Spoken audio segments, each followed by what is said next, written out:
where are the assurances that we're not going to have another debacle like we had with COVID? Are people talking about that? I mean, what are you hearing? Well, In regards to what I see is the reaction. And what the reaction is that new store builds have smaller dining rooms, smaller footprints. They realize, thanks to COVID, a great percentage of the dining out dollar is being done through third-party delivery, where people are having food delivered to their home, never visiting the restaurant and having a cocktail, an appetizer, a dessert, extra side orders, buying drinks for their friends at the bar that they see that have...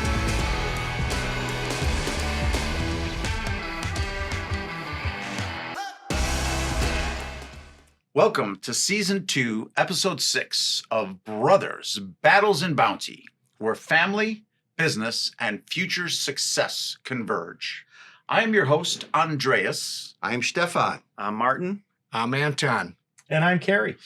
And today we have a special guest, Cary Miller, and he is a titan in the industry, has been what I would refer to as a network maven, for a lack of a way to describe it. Today, we're going to be talking about leveraging industry networks.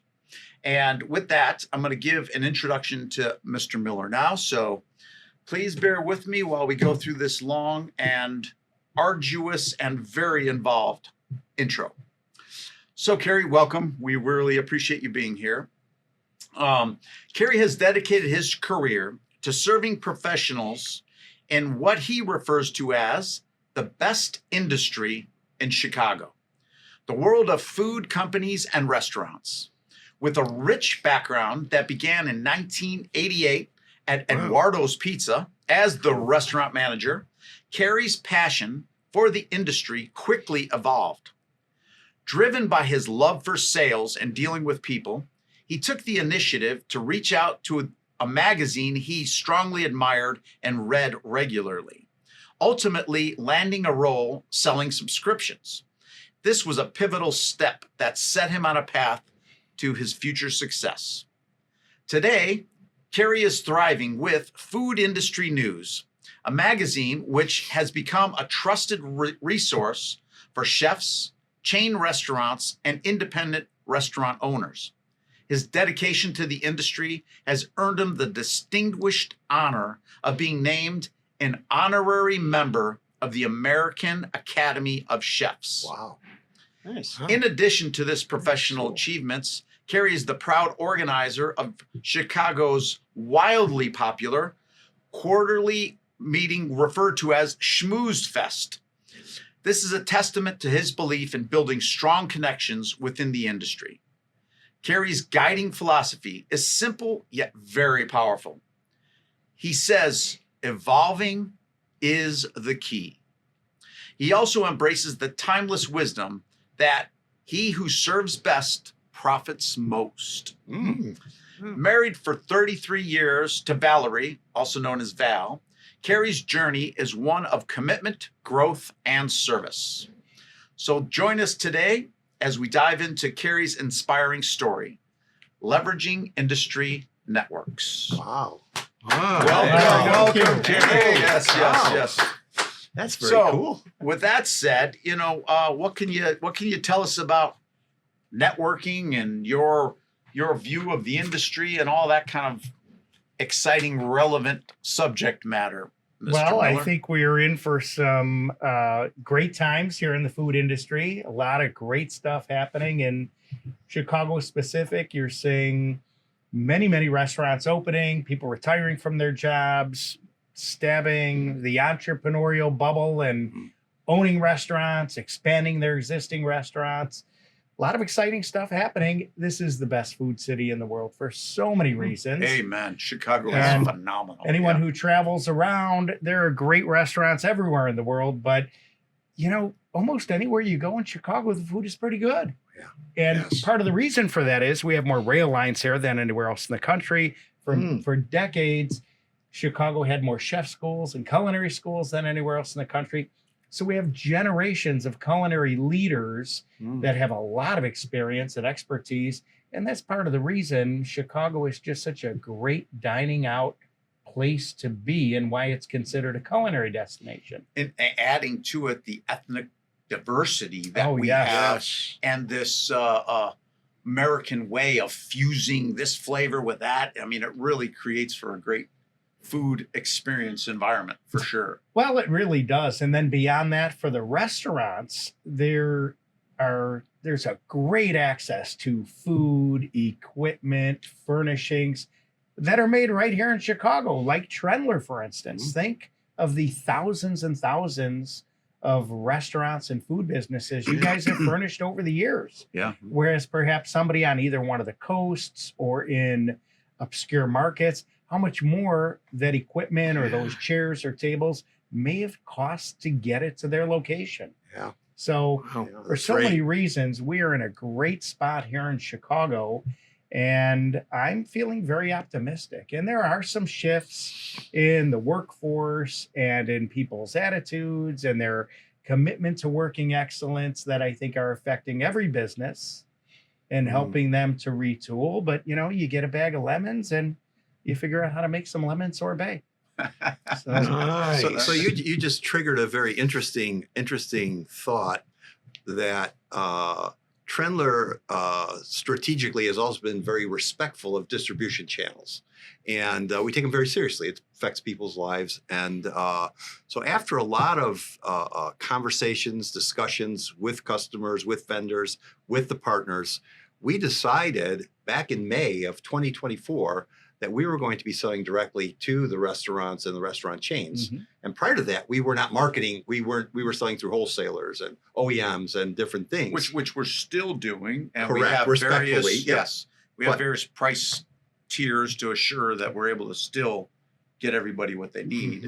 But what you said triggered in me is that most of the restaurateurs in the Chicago market don't know the Trendler name, because we've been selling it through Private others. label. Private label. Yep. We've been very successful, but we're now launching into going directly. And so it's exciting to hear what you're saying, that, as a brand, we have an opportunity to really make some major inroads with restaurants and chains, in addition to our wholesalers and Yes. OEMs. Right. And Because we distributors. do honor our distributors relations. and everything else. If something should come up, But I just thought that was we important, because support people them. may say, "Who's Trendler?" They may Yeah. not know. They don't know us Many don't. Right. You're absolutely right. for that reason. Yeah. and as strong as the distribution network is here in the Chicago market as it relates to food equipment or furnishings, I don't know anybody that would prefer not to buy direct from a manufacturer.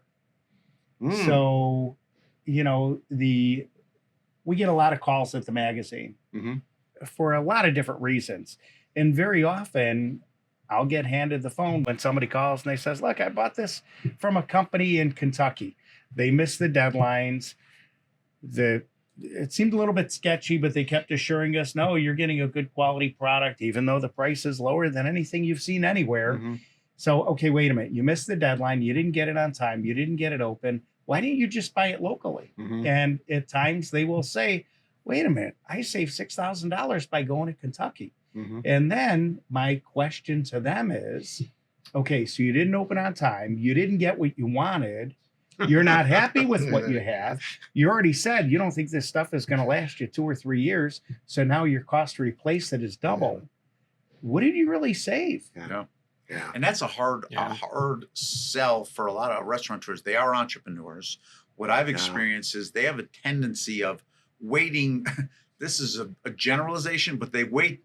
Furniture is the last thing on their mind. They're thinking about the back of store with their ovens and all the things that It's they a need to necessary. It's a necessary evil. Right. Then all of a sudden they're whereas- like, wait a minute, what about the furniture? Oh, we could. They don't put much thought to it and realize it's a capital investment. It's as intensive as the other equipment, and it's just a matter of them catching up and evolving with the realization of that. And we're competing with a lot of the Asian imports, which there's no comparison.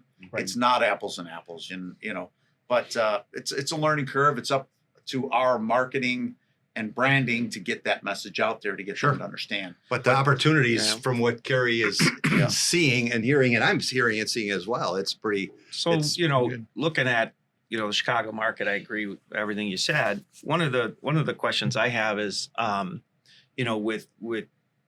with COVID, took a big hit everywhere. Right. Specifically, we're talking about Chicago.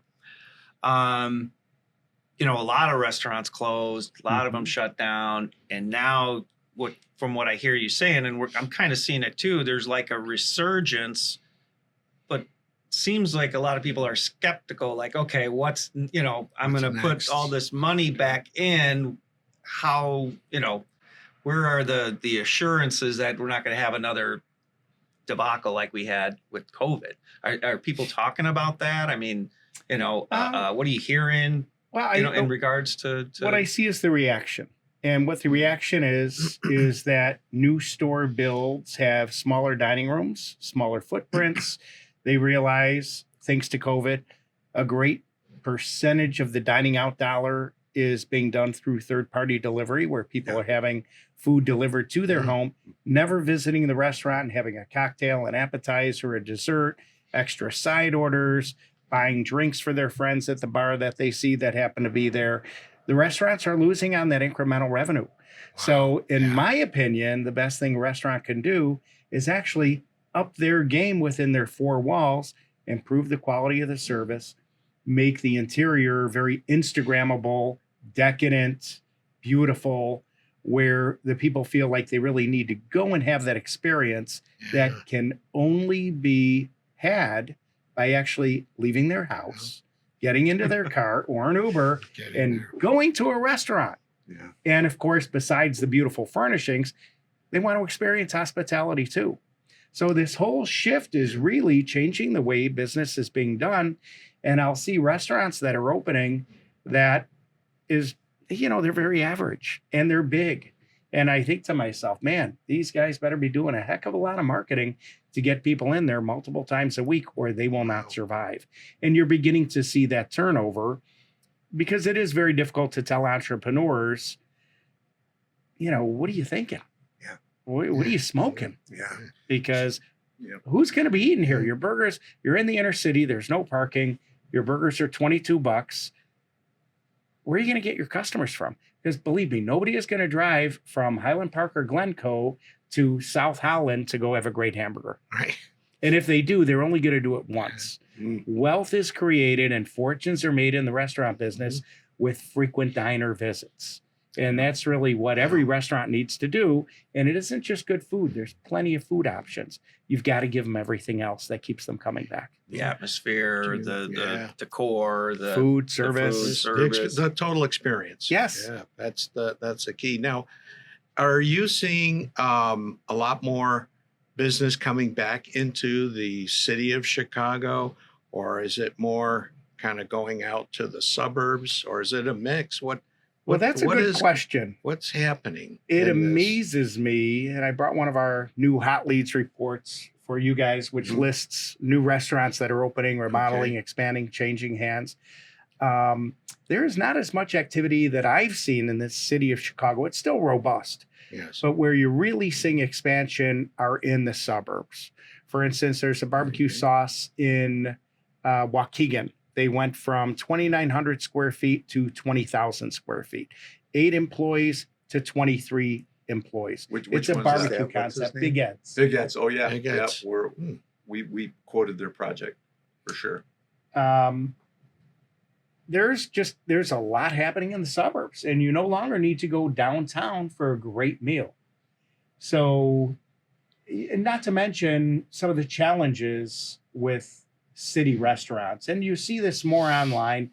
Occasionally people will call us, and whether it's challenges with getting a parking permit or a loading zone permit in the front of their building, getting plumbing inspections, electrical inspections. I don't know anyone that gets their business open on time anywhere, especially in the city of Chicago. Right. That is an arduous process. The regulations, you think they're suffocating the just trying to get things open?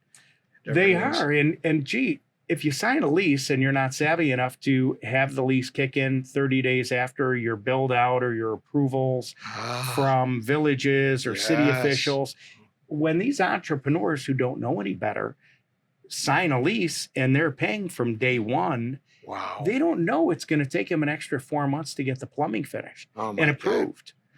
And it could be no fault of their own. Yeah, that's amazing. Well, fortunately, entrepreneurs are wellspring of America, and I mean, they take the risk and move forward. The restaurant industry has, I think, some of the purest entrepreneurs there Absolutely. are. From somebody says, I'm going to start a restaurant because I can make a great sandwich, or I have some tasty jardiniere, or Grandmother's meatball recipe. Grandmother's. It's just, I mean, that's putting it out there. That's amazing. Sure. You meet a lot of amazing entrepreneurs. You definitely do. Yeah. So what would you say how food industry news has and does support restaurant owners? Well, that's a good question. And that's definitely serving and supporting the industry is one of our cornerstones. So for restaurant owners, we give them information in this monthly trade magazine that reaches more than 18,000 local locations. Oh, wow. The identical publication is also online. It's free without opt-in. You don't have to sign up. We don't need to know your mother's maiden name. We don't even ask for your email when you look at our email or the digital version of the magazine. You can just go on and click, and there are 12 years worth of magazines up there for reference. So we like to put in the information, besides a ton of great advertisements from qualified vendors. There's information in there on how to have a more successful business. We have a legal columnist that writes things as they relate to the food business. So a lot of how-to and did you know information, as well as valuable information from our advertisers to educate buyers so that they can make a better buying decision. On the internet is great. And we spend a lot of money with a great company that takes care of our website, AmericanEagle.com, one of the premier web providers in the country. And on the internet, everything is real. And everybody can say whatever they want on the internet. For instance, you may have read on the internet that I am the King of England. So we heard that. You are royalty. That's why we invited you. We wanted royalty. Thank you. Yes. Hail the king. Well, please, you don't have to hail me. I'm just saying, it's okay. Get me a hamburger. I'm good with that. So people make these decisions every day to do business on the internet, and they really don't know what they're buying because they've been sold a bill of goods. And I feel bad for these entrepreneurs because they're cashing in their 401ks. They're using an inheritance. They're using their life savings. Wow. They're using their kids' college tuition. Money, they're borrowing money. They're leveraging their home. Yep. So we really have a vested interest in keeping a healthy food industry. And part of that is trying to help these restaurant owners and people in the food business select the right vendors. So where we have skin in the game, and the skin in the game that we have is when we actually work with a company like Trendler and help them to market their company and their products. We've got a vested interest to make sure companies like you are successful because we need you to help support the magazine. So by doing our job well and providing these buyers with good information, it just helps make the magazine more useful and beneficial, as well as hopefully helping our 100, 120 advertising clients to further their business and also foster relationships with buyers. I would like to add food industry news. A word that comes to my mind whenever I think about it is relevant. Yeah. Very relevant for the industry. And the what you've created through your leadership and your entrepreneurial vision of how to serve, which is very admirable, is things like the Schmooze Fest, which has been I love I would this refer Schmooze to it Fest. as epic. Yeah, Okay. it is. You do them 4 times a year, so you're probably like, oh, already another one, but No, it's going there, the environment is festive. People are interacting. It's kind of a trade show-esque, but more casual. You got leaders of the industry giving presentations, and you're able to access them and talk to them directly. And it's what can you say? Did you create that? Did you launch that, or how did that? So when I Anyway. started in the magazine in 1988, there were a lot of industry associations, a lot more than exist today. Some of these associations would have periodic networking and educational events. And those organizations like the Chicago Food Service Marketing Club or the Chicago Food Product Club or the Grocery Manufacturer Sales Executives, those organizations went away. So I always enjoyed the educational perspective, the networking perspective, the camaraderie perspective. So we started doing them. At first it was 1 a year, then it was 2 a year, and then 3 a year. And just, I never really worked in advance on them. And I would wait for enough customers to come and say, hey, that last one was great. When are you doing the next one? Nice. And then probably, I don't know, somewhere around COVID, I decided I better get serious and start scheduling these to make my life easier. Okay. And we went from scheduling 3 to having enough demand where we do 4 a year. Nice. And you're right, Andreas. They have some education, networking. There's a lot of raffle prizes. More importantly, What's the guy got to do to win a raffle there? Yeah. I've been there so many. Oh my God! It's like I want to mention something about food industry news, the impact that you have had on me, okay, as a leader within Trendler has been phenomenal. Food industry news that we're talking about, it has a plethora of information. It's like a who's who in the industry. So it's a people magazine. It's educational, helps people to understand about legal challenges, about leasing challenges, about insurance challenges, about all the challenges that the industry has. You have vendors, a number of vendors, you have a number of customers, and your little witty words of wisdom, your hand is all over that magazine. When I'm reading it, I feel your essence and your presence there, okay, when I'm reading it.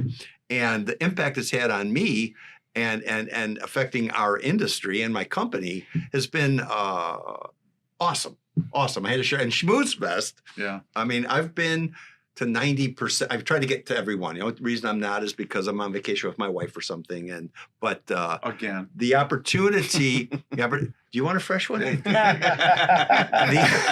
opportunity of meeting leaders and just meeting people who are aspiring to be leaders and the whole mix. What was there? 200-300? Well, how many people show up at Schmooze We Fest? generally get 200 to 400 people. We don't take RSVPs, and that's one of the secret sauces. We just want people to show up, and I don't want anyone to feel I didn't RSVP, I can't come. Yeah. And the food industry and hospitality should be all inclusive. Yeah. We want everybody to show up. So one It's thing just- I it's always a powerful experience. That's another part of the secret sauce. Yes, we do them at Moretti's in Edison Park. Okay. And that chain, a la carte entertainment, we've been doing events with them for more than 30 years, and they understand our needs. They do a great job. They're very helpful and very supportive. And it's very easy when somebody knows, oh, wait a minute, I was at the last one. I know where the next one is. I'm going to make sure I come. That's interesting behind the scenes because I agree. Oh, I know where it is. Yeah, it helps as you get older too, just to have the consistency. I know where to go. One other thing I wanted to add is the value of food industry news is you have, I don't know what it's called or the magazine lingo, in the back, you have restaurants for sale. I mean, you literally can do turnkey, real estate, all of that. everything. I mean, so if somebody wants to start a restaurant, food industry news from who's in the industry, where do you get supplies and suppliers and all the rest. In addition to, you could actually buy a restaurant. Well, right? I mean, how let would me give you another. I don't know if it's a good move or a bad move, but it is what it is. We actually sell those classified ads for restaurants for sale at a loss. And there are more restaurants for sale listed in every copy of Food Industry News than you'll even see in the Sunday Tribune.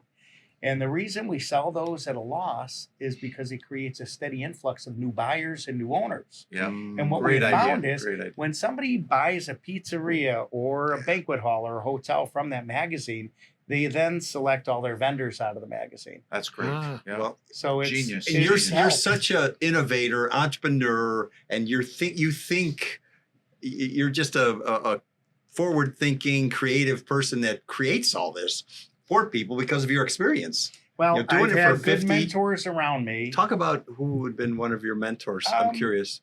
I've learned a lot from our clients, people like you. Okay. It's very inspiring. My father-in-law, who was not the man that hired me. So the founder of Food Industry News was Cliff Carlson. He founded it in 1982. That's the guy that hired me in 1998 when I wanted to get into Is Cliff sales. still around? Cliff is still around. He now has a magazine called The Irish American. So my father-in-law, the man that became my father-in-law, his name was Jim Contis. He was in charge of a company called Zenith Vending, which was the largest cigarette vending company in the Midwest. Wow. He was advertising in Food Industry News. publishing is a very high cost initiative. He was an advertiser, and Cliff would always say, I'm not making any money. And Jim kept advertising and spending money. And then he needed to buy in to help keep the magazine afloat. Oh, So as he bought in, he kept buying in. He eventually bought out Cliff, and he did a lot of radical things with the magazine, very sensationalistic editorial that would vilify certain people like lawyers or judges or politicians, people that love to hate. Anybody that would act against the interest of our industry, he had no problem. So that's why the permits and all that are so Picking a fight expensive. with. Way to go. So man. we're winding down right now, but one thing I want to ask you is, where do you see the industry being in the future? Yeah. What's coming? Well, I think the industry is going to continue to flourish, and we're going to see a lot more opportunities for companies and businesses to provide food to people both inside and outside of the home. And we're living in a time when wages are increasing. There's going to be more affluence. So I think people are going to be looking to spend more money outside of the home and be entertained. Nice. Cool. What are the biggest strategic challenges for the restaurants? And I see two different pieces. I see the sit-down restaurant and then the fast food. Those are almost two very unique business models, right? Okay. Because a lot of them are the drive-throughs where they don't even have any chairs or seating in there. That's right. And, so it's just quick, just coming in there, grabbing something. Whereas the sit down is the experience piece. Right. So I think some of the strategic challenges are finding qualified help that want to work and contribute and show up. That's going to be a big challenge. And that exists right now. It's going to continue. And then I think to continue to present relevance with menus and to try and offer something that people can't make at home. COVID really brought out a lot of home chefs. People learned to cook. They embraced recipes. There was nothing else to do, right? So you cooked. And drank. And drank. And smoked cigars. And smoked cigars. So now these restaurateurs have to figure out, okay, how do we get the people to actually put down that spatula and come to my restaurant to eat? So I think marketing is super, super critical for every restaurant and food service business.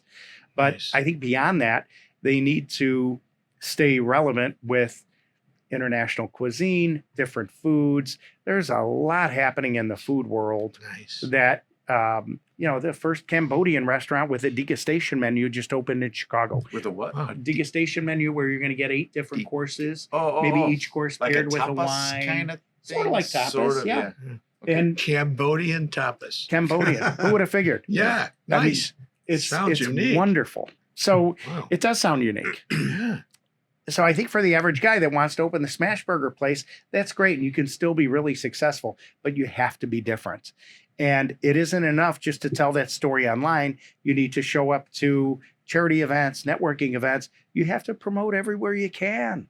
Yeah. And one of my mentors, it was a guy that was the top sales guy at a company named Superior Coffee, who had an 84% market share at the time. Wow. We were in a networking event and I'm standing next to him and somebody asked for his card and he starts reaching into his pockets. And then he said, "How many do you want?" And then he looked at me and he said, "I have a card in every pocket. You should too." Yeah. And I thought to myself, this guy is a genius. Maybe he'd have a drink in one hand. He can get a card here. Maybe this one he had a coffee. He could get a card here. Yeah. He was ready. Yeah. And Brilliant. old school guys like that, I guess maybe I'm becoming an old school guy, but the truth is they have a lot of wisdom to share. Right. And it's great to learn from people like that. Amen. Well, I think I can't believe the time went as fast as it did. I think this was a great episode. Thank you very much, Cary, for coming.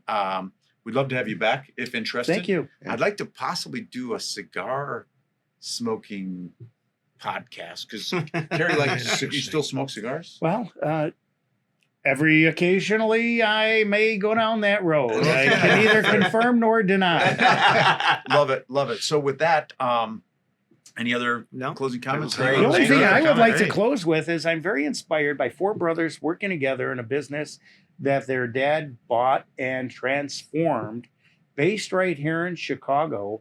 it's really inspirational with what you guys do. And I say that with all sincerity. And I'll just also say, your chairs are built to last. The cost per use is going to be very, very low.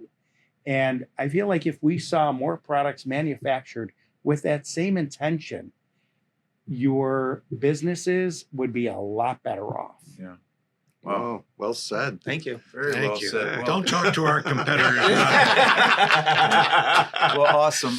Well, this concludes another episode of Brothers Battles in Bounty. So thank you very much for listening. We're here for you. Any questions, concerns, let us know. If you have anybody you'd like to consider as a guest, we'd love to hear it. And with that, please follow us on LinkedIn, Facebook, Instagram, Instagram. Yep. X. Call us on the phone too. Yeah. Yes, sir. Amen. Call us. Can they fax you? Fax me. No more fax. Fax is done. Awesome. Just Thank call. you very much. Thank you, guys. Have a wonderful, Thank you. wonderful day.